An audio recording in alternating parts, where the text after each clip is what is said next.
अस्सलामु अलैकुम रहमतुल्लाहि व बरकातुहू। हदीस की सनद पर इराब लगाने का इंतहाई आसान तरीका। बहुत से तलबा परेशान होते हैं कि हम हदीस की सनद पर इराब कैसे लगाएं।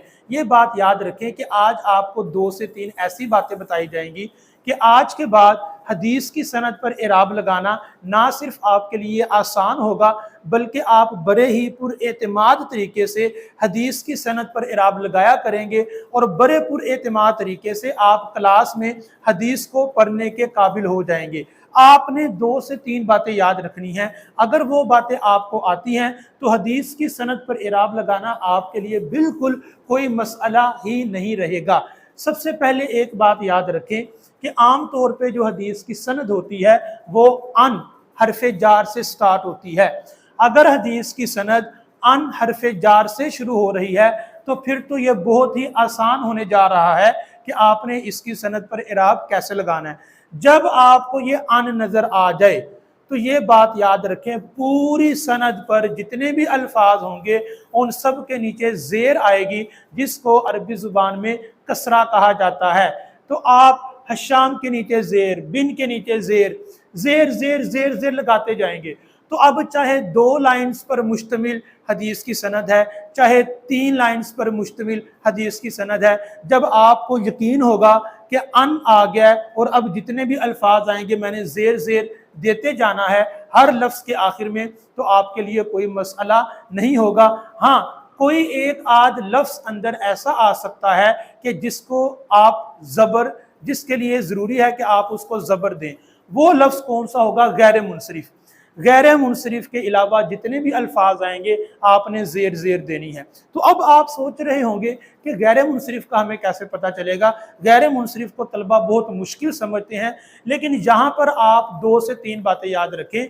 आपको पता है अन के बाद जितने भी आते हैं वो आमतौर पर अलम होते हैं, नाम होते हैं। तो ये जो नाम होंगे, अलम होंगे, जिसको नाम कहा जाता है, प्रॉपर नाउन कहा जाता है, ये गैर मुनसरिफ कब होगा? आपने ये 2 से 3 बातें याद रखनी है कि अलम के साथ अगर गोल ता आ जाए तो फिर आप जेर उस अलम के आखिर में जेर नहीं लेकर आएंगे। अगर अलम के आखिर में अलिफ नून आ जाए जैसे इमरान, तो फिर आप जेर नहीं लेकर आएंगे। तो आपने ये 2 बातें याद रखनी है। चलें जी, नंबर 1 अन के बाद जेर जेर।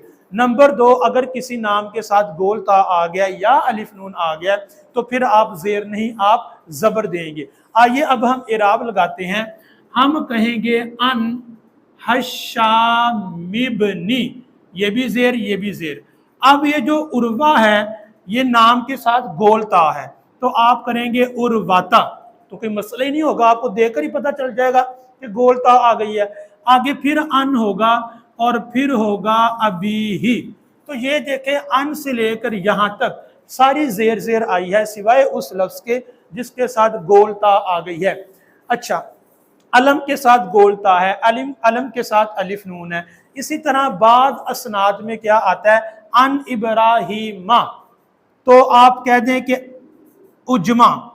उजमा का क्या मतलब है? उजमा का मतलब यह है कि लफ्ज अरबी में किसी और जुबान का लफ्ज अरबी में इस्तेमाल हो रहा है। तो आमतौर पे ये इब्राहिम लफ्ज आता है। अगर इब्राहिम आ जाए तो आप कहेंगे अन इब्राहिमा। अच्छा, एक और लफ्ज है जो आमतौर पे जिसको हम कहते हैं उमर। तो उमर के नीचे भी कभी जेर नहीं आएगी, बल्कि रा के ऊपर आएगी जबर, उमारा।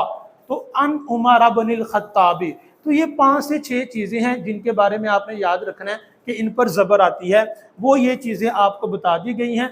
उसके अलावा अगर अन के बाद कोई लफ्ज है तो आप आंखें बंद करके जेर जेर जेर जेर बोलते जाएं। एक और बात आपने याद रखनी है कि जब सनद खत्म होगी तो उसके बाद इन्ना नहीं आएगा, बल्कि उसके बाद अन्ना आएगा। अब आपने बताना है कि ये जो अन्ना है इसको हम इन्ना क्यों नहीं पढ़ रहे और ये तरकीब कलाम में क्या वाक़ई हो रहा है। अगर आपको इसका पता है तो कमेंट्स जरूर करें। अगर आपको नहीं पता होगा तो इसके बारे में भी अगले क्लिप में वजाहत कर दी जाएगी। आज के लिए इतना काफ़ी है। अल्लाह हाफिज़, अस्सलाम वालेकुम।